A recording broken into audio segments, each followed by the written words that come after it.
Hello, ladies and gentlemen. We are going to skip Activity 98 because I don't think we can really do it online. And we are going to go to Activity 99, which is one of my favorites. And I'm kind of sad that we're doing it digitally, not in the classroom, but I'm going to really try my best to make it good for you. Okay, so Activity 99 is called A Whale of a Tale, and it is all about whale evolution. So, your challenge question is: how are modern and fossil skeletons used to investigate evolution? So, we are going to look at whale skeletons that we have today, and we're going to look at some fossil remains of whales, and we're going to compare them. So, go ahead, no key vocab this time, you have them already. Just go ahead and copy down your title and your challenge question, and when you're ready, you can move on. Okay. Here's a little something new. I'm going to read the introduction to you because, quite honestly, I'm not sure if you guys are actually reading the book when I ask you to. So I think this is kind of interesting. So follow along with me. Whales, dolphins, and porpoises are mammals that live in the sea. Like all mammals, they are warm-blooded animals that give birth to live young and need air to breathe. DNA evidence shows that whales are closely related to hoofed land mammals such as hippopotamuses, pigs, cows, and sheep. All of these mammals are thought to have descended from a single species that lived millions of years ago and is now extinct. Besides DNA evidence, what other evidence suggests that these animals are related? So the cool thing is that, well, first, you should be saying to yourself, no way is a whale related to a hippopotamus or a pig or a cow or a sheep. It doesn't seem like that should even be a thing. But when we look at their DNA, we find a lot of things that they have in common.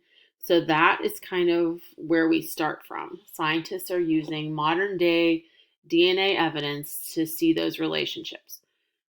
But when it asks you what other kind of evidence they are going to need to use, they're going to have to use some fossils also, because ancient whales, we don't have DNA for. DNA denatures and falls apart. And believe it or not, remember when we're looking at fossils, most of the time we're just looking at rocks that look like the animal.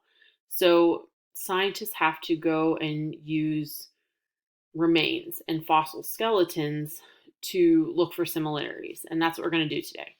So let me see if I can move this screen for you. What we would have done, no, it's not going to let me, is we would have used cards that you would have looked at.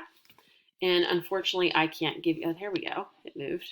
Okay. So here's the picture of your whale and sheep and hippopotamus and the pig. And clearly when you look at them, they don't look similar. The whale and the dolphin do, but they obviously look very different from these land animals. So normally we would have had these cards, and I'm going to do my best to try and do it this way. Okay. Now, before we actually get started, a couple questions I would ask you in class before we got started is, are whales mammals or fish? If you were paying attention in the intro, it said that whales are mammals. Most younger students, and believe it or not, a few seventh graders along the way, have told me that whales are fish. And why do you think that? Obviously, a younger student, I should say, is going to tell me that whales are fish because they live in the water. Turns out they're not. Well, they do live in the water, but turns out they're not fish. If you remember from when we did that lab, fish are cold-blooded, jelly-coated eggs, breathe through gills, and whales are different, right? They give birth to live young, they're warm-blooded, they have to come up to the surface and breathe through that blowhole. The blowhole is kind of like their nostrils, and that's where they get their air in and out. So whales are definitely mammals. So the next bullet, if you look, it says, how do you think whales evolved? Do you think that some mammals started on land and then went to the sea? Or do you think that it was a type of fish that evolved to have mammal traits? So you kind of have to figure out the order, and we're going to see if we can surprise you with that during this one. And then what kind of evidence could you have to help you answer this question? Okay, so keep those in the back of your mind while we work. Here's your synopsis for the lab. So it says, again, I just copied and pasted this from the book. It says, you've just been hired as the assistant curator of the fossil collection of a museum.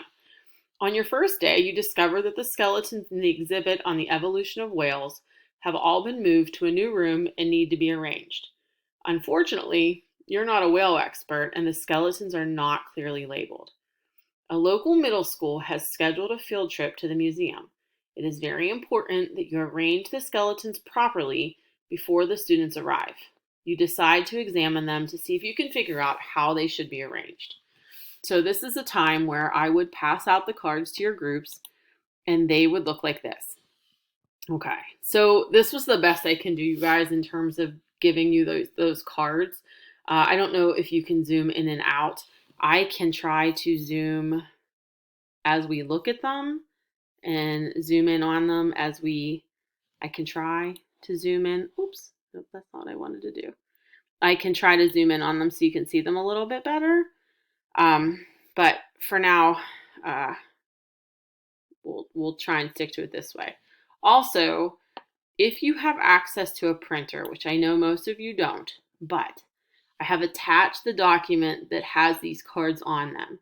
So if you have a printer, pause now, print out the cards and cut them, and then you can kind of look at them and manipulate them in front of you. I'm hoping that they print well for you. I just copied and pasted them from my teacher's version. But again, I'm not sure how they're going to look on your end. Okay. So if you don't have it, that's fine. So what I would ask you to do with your group is I would say, okay, look at these 5 cards and tell me if you were trying to group these, and remember, these are all whales. And you're probably looking at it right now and you're saying, no way, those are all whales. They are. So I would ask you to group them into 2 groups. And when I look for characteristics that might make them easier to group, I bet if you look for a second, you'll figure out what it is. Okay? So if I look, card A and M, look what they have. They have legs and feet. And B, D, and O do not. Okay? So we're going to call this group 1, our whales with legs. And we're going to call this group 2, whales that do not have legs. And then we would try and put them in order chronologically. But before we did that, I would have you set up a chart that looks like this. And I would have you look for similarities and differences. So what I want you to do for the rest of your science time today is I want you to pause the video and copy this chart. Okay? If you have your cards, if you were able to print them, then you should just use the printed cards to complete the chart. If you don't, once you have the chart drawn, go back, just back up the video and pause it onto this slide so that you can look at the pictures. Okay? So here's what I want you to do. The way you fill out this chart is if you look at group 1, the skeletons M and A, the ones that have the legs, I want you to tell me what similarities those 2 animals have in common. So what are some facts that you see about them that are the same, but just between those 2? And then in this column, obviously, I want you to tell me, okay, well, how is M and A different? Different lengths of their legs or the different shapes of their heads, whatever you see that you think might be important. And then I want you to switch to the other group, B, D, and O, the whales that did not have legs and they had the fins.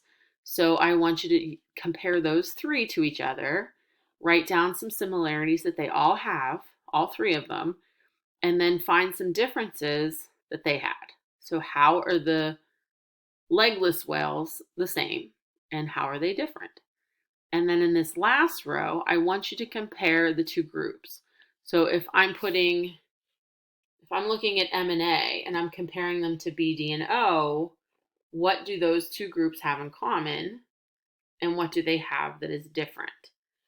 You can try to be as detailed or as general as you want. I know some of you are going to find really super detailed stuff and some of you aren't, and that's okay.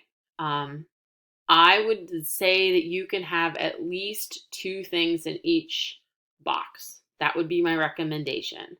You can have at it though and write as many as you want. Some of you love to find the details, and that's amazing, and I love it. And this is one of those things that I'm sad that we're not having a conversation about it, because I think you guys would knock this one out of the park. So take a minute, try and fill that out for me today. Like I said, back the video up if you need to look at the pictures. And then tomorrow we will go ahead and look at what you came up with. I'll show you what I came up with, obviously. And then we can talk about how those are all whales and how we know they're all whales. Okay? So do a little digging with those pictures and we'll take a look at it tomorrow. Okay. Thanks, guys.